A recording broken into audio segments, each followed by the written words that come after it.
బ్రహ్మానందం గారు. మరీ నువ్వు అలా డిస్ట్రక్షన్ సార్, చేయడం ఏం బాగుంటుంది. బ్రహ్మానందం గారు. అయ్యా. 2 క్వశ్చన్స్ అండి. నీ ఒక ఇష్టం. క్వశ్చన్ అండి. First question. మీరు ఫాదర్ అంటే బొమ్మరిల్లు ఫాదరా లేదు అంటే పెదరాయుడుల ఫాదరా? ఆ 2 సినిమాలు నేను చూడలేదు కాబట్టి ఫాదర్ ఏంటో ప్రామిస్గా అంటే I'm not joking, I'm not regular cine goer brother. నేను సినిమాలు ఎక్కువ చూసి అది టైం లేకపోవడం కొంత, ఇంట్రెస్ట్ లేకపోవడం కొంత. చెప్పాను ఇంతకుముందు ఒకసారి ఇంటర్వ్యూలో కూడా, మా ఫాదర్ సెకండ్ షోకి వెళ్ళి ఇస్తే కొట్టేవాడు, ఎవడేడమన్నాడు సినిమాకని. ఆ భయం ఇప్పటి వరకు ఉండిపోయి సినిమాలు ఎక్కువ చూడండి కాబట్టి let me accept my ignorance about the films. So Gautam స్క్రిప్ట్లన్నీ మీరే చదివి ఫైనలైజ్ చేస్తుంటారా లేకపోతే గౌతమ్ ఫ్రీ హ్యాండ్ అసలు స్క్రిప్టే చదవను నేను. ఆయన ఫస్ట్ ఇంకా ఫ్రీ హ్యాండ్ ఇస్తూ లేదు, ఆయన ఎక్కువ సినిమాలు చేయిస్తూ లేదు, మీ అండర్లో పెట్టుకుంటున్నారు. Very good. కానీ నాకు చాలా ఆనందకరమైన విషయం ఏంటంటే ఇప్పటికైనా నా హ్యాండ్లో వాళ్ళు ఉన్నారని మీరు యాక్సెప్ట్ చేయిస్తున్నారు నా చేత. నేను నా ఫస్ట్ ప్రిన్సిపల్ ఏంటంటే అండి, 20 ఇయర్స్ దాటిన తర్వాత మనం మన పిల్లల్ని మన గ్రిప్పులో ఉంచుకోవాలి. మన తెలివితేటలు వాళ్ళ మీద పెట్టి రుద్ది మనం ఏం చెప్తే అది చేయాలి, బికాజ్ ఐఎమ్ ఏ సీనియర్. అలాంటి దౌర్భాగ్యపు ఆలోచన ఏ తండ్రి చేయకూడదని నా personal request on behalf of you.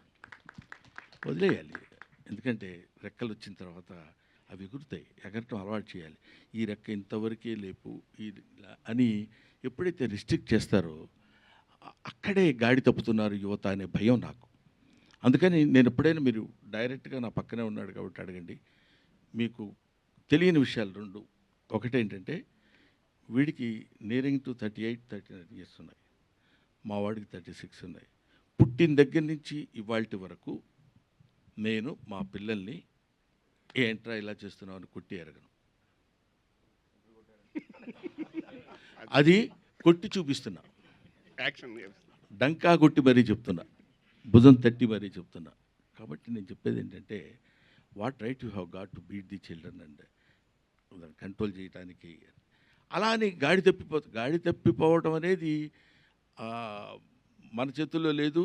మన చేతుల్లో ఉన్నంత మాత్రాన గాడి తప్పించడం అనేది లేదు అని ఆ నమ్మకంతో నేను ఇంతవరకు ఆయనకు వచ్చిన స్క్రిప్ట్లు నేను చదివి ఇవన్నీ ఇది బాగోలేదురా అంటే, అన్నయ్య ఇది చాలా బాగుంది డాడీ అని అతను నన్ను అంటే, మా ఇద్దరి మధ్య వాగ్వాదం జరిగి నేను ఈ సినిమా ప్రామిస్, నన్ను నమ్ము, అమ్మ తోడు,